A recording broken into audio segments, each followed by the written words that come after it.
Eric Burgess here with Music Marketing TV, and today we're looking at Timeless 3, which has the ability to bridge between a reverby kind of a sound and a delay kind of a sound.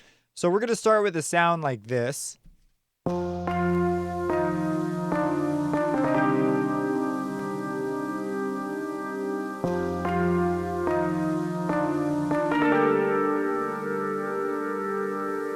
And we're going to turn it into this.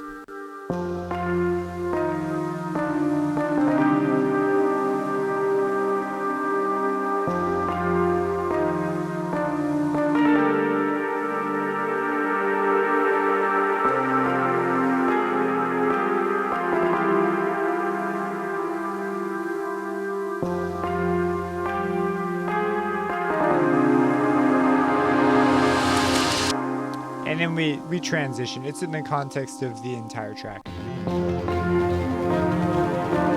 Some swells, epic things. But it's a very simple trick. So we have here just, your regular lead sound, and I have a Timeless 3 on it. And all I did was add a bunch of interesting taps, basically some delays.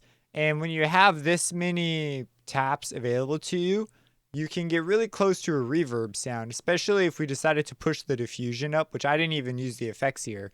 And then all I'm doing is in those spaces, I am simply dialing the feedback up. You'll see the feedback rise, and that is what this is. It's the feedback for that lead sound. You'll see it go up.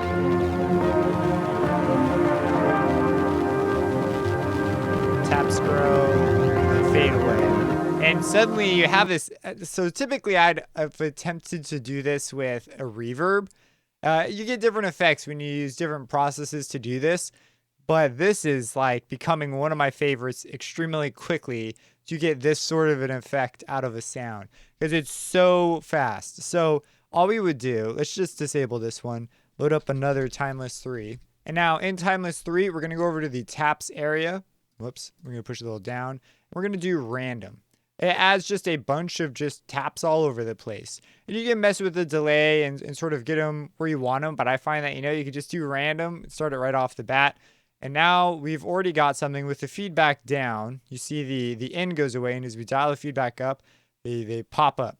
So if we play our sound here, we could sort of dial in that nice echoey effect. Bring in some echo.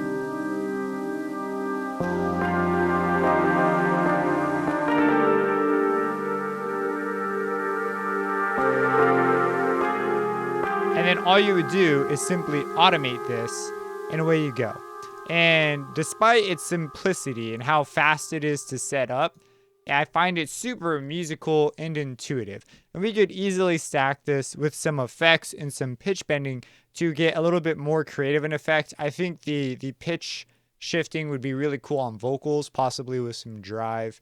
Here, I might experiment with some diffusion. We could turn the diffusion up, see what that has to offer us. Make sure the automation clip's not muted.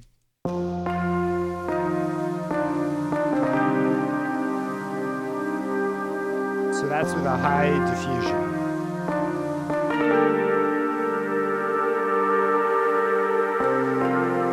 We take the diffusion away. Turn it off. Let's hear that rise right there.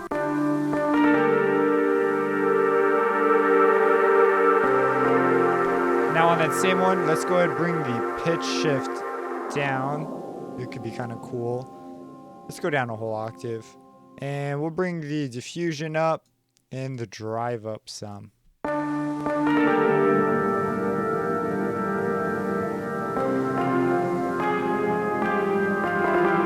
it's kind of like the choirs down there. Let's go up an octave.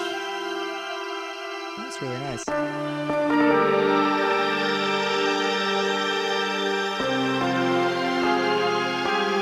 Yeah, so totally mind-boggling to me how powerful just the taps combined with literally any of these knobs can get very, very quickly.